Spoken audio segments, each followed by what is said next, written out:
Há relações que não começam quando duas pessoas se conhecem, começam muito antes disso.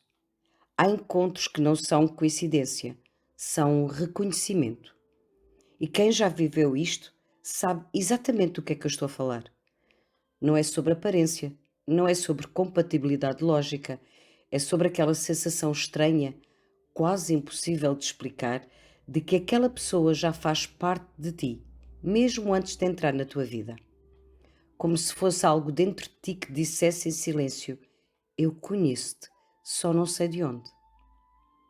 As ligações de alma não seguem as regras normais das relações humanas. Elas não pedem permissão, não avisam e raramente são confortáveis. Porque elas não vêm apenas para amar, vêm para despertar. Muitas vezes confundimos ligação de alma com a relação perfeita, mas isso está longe de ser verdade. Algumas das ligações mais profundas são também as mais desafiantes, porque tocam exatamente nos sítios onde ainda não estamos curados. Ativam feridas que estavam adormecidas, mexem com emoções que nem sequer sabíamos que existiam. E é aí que começa a verdadeira transformação. Uma ligação de alma não entra na tua vida para te completar, ela entra para te mostrar o que ainda falta em ti. E isto pode ser duro de aceitar, porque a mente quer histórias bonitas, quer finais felizes, quer certezas. Mas a alma quer evolução. Há pessoas que entram na tua vida e trazem paz, outras trazem caos. E curiosamente, são as que trazem caos, são as que muitas vezes te ferem mais e te fazem crescer. Não porque o sofrimento seja necessário, porque a verdade é que raramente chega a ser confortável. Já reparaste como há relações que parecem ter uma intensidade desproporcional ao tempo que existiram? Parece que passaram meses, mas deixaram marcas de anos, ou até vidas. Isso não é fraqueza, isso é profundidade. São encontros que não se medem em tempo, medem-se em impacto. E dentro destas ligações há vários tipos. Há as almas que caminham juntas, as que se apoiam, as que crescem lado a lado, as que constroem. São relações estáveis, mais conscientes, mais alinhadas. Mas também há aquelas ligações que vêm para quebrar estruturas, para destruir ilusões, para te obrigar a olhar para ti de frente. E são essas as que mais confundem, porque existe amor, mas existe dor. Existe conexão, mas também afastamento. Existe uma sensação de é aqui e ao mesmo tempo não consigo ficar. E isto cria um conflito interno muito grande, porque a pessoa sente, mas a realidade não acompanha. Então surge a pergunta que quase toda a gente faz: se é uma ligação de alma, por que é que não resulta? E a resposta não é simples, mas é verdadeira.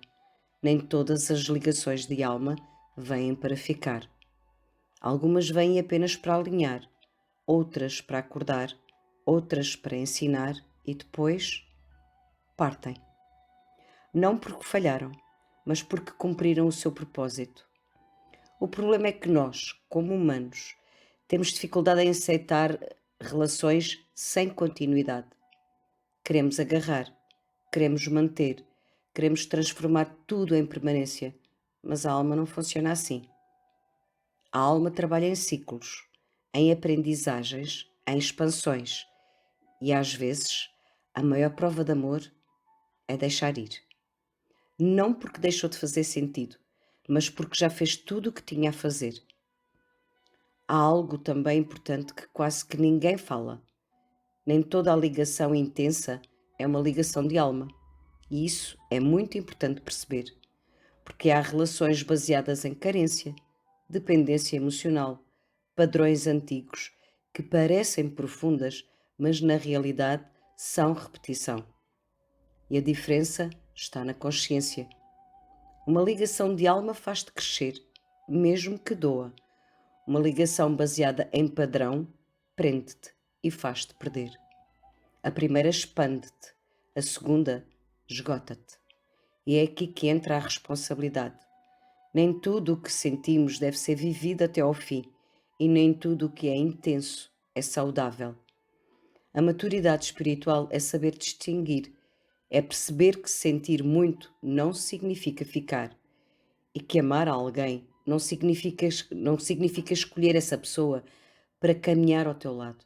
E isso custa, porque fomos ensinados a acreditar que o amor tudo resolve. Mas a verdade é que o amor, por si só, não sustenta uma relação. É preciso consciência, é preciso disponibilidade, é preciso alinhamento. E muitas ligações de alma não têm isso. Têm conexão, mas não têm estrutura. Têm intensidade, mas não têm estabilidade. Então ficam naquele espaço estranho entre o que se sente e o que se consegue viver.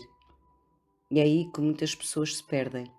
Ficam presas numa ligação que não avança, mas também não termina dentro delas. Ficam à espera, a interpretar sinais, a tentar perceber. Mas a alma não trabalha com espera, trabalha com movimento. E se algo não flui, também é resposta. Se algo não se concretiza, também é direção. Nem sempre a resposta é fica. Às vezes é aprende e segue. E isso não invalida o que foi vivido. Não apaga a ligação, não diminui o sentimento. Só coloca cada coisa no seu lugar. Há encontros que são eternos, mesmo sendo breves. E há relações longas que nunca chegam a ser profundas. Tempo não define ligação, consciência define. E quando começamos a olhar para as relações desta forma, algo muda dentro de nós. Deixamos de correr atrás de pessoas e começamos a escolher caminhos. Deixamos de confundir intensidade com verdade e começamos a sentir clareza. Deixamos de nos perder nos outros e começamos a encontrar-nos em nós. E isso muda tudo. Porque no fundo, todas as ligações de alma têm um objetivo único: trazer-te de volta a ti. Mesmo que para isso tenhas de te perder primeiro. E agora deixa-me dizer-te algo, com toda a verdade. Se este áudio mexeu contigo, se te fez pensar em alguém, se te trouxe memórias, dúvidas ou até dor, então não foi por acaso. Mas também não é para ficares aqui. Não é para ouvires, sentires e voltares exatamente ao mesmo lugar. As ligações de alma não pedem contemplação, pedem consciência. E consciência pede escolha. Podes continuar a reviver histórias, a alimentar dúvidas, a ficar presa ao que sentes, ou podes dar um passo real, um passo consciente, um passo teu. Nem que seja decidir parar de esperar, ou parar de fugir, ou simplesmente escolher-te. Porque no fim, não é sobre quem entrou na tua vida, é sobre quem tu te tornas depois disso. E se há algo que queres que leves daqui hoje, é que não fiques presa a ligações, transforma-as em consciência. Não fiques à espera de respostas fora, torna-te resposta dentro de ti. E se sentes que este caminho está a despertar algo maior em ti, então não pares por aqui, porque isto é só o início. E antes de terminarmos, deixa-me só dar-te uma última reflexão. Há ligações que não se resolvem apenas com o tempo, nem com o pensamento, nem sequer com tentativa de entender melhor, porque às vezes tu já entendeste tudo o que a mente consegue, e mesmo assim algo fica por dentro. Uma dúvida silenciosa, uma sensação de inacabado, há mais aqui que não consegues explicar. Isso não é falta de capacidade, é apenas sinal de que nem tudo se vê de dentro. Quando estamos envolvidos, sentimos muito, pensamos muito, mas nem sempre conseguimos ver com clareza. E não há problema nenhum nisso. Há um momento no caminho em que um outro olhar, uma outra leitura, pode simplesmente trazer-te de luz à tua mente que está confusa e a tudo aquilo que está baralhado, sem pressão, sem imposição, apenas clareza. E é exatamente nesse espaço que eu também caminho. Se em algum momento sentires que precisas de compreender melhor, de olhar para a tua história com mais profundidade, ou simplesmente organizar o que estás a sentir, sabes que não estás sozinha. Há caminhos que podem ser feitos com apoio, com respeito e com verdade. Por isso, se este tema te tocou, não ignores e procura ver de outra forma, com um outro olhar.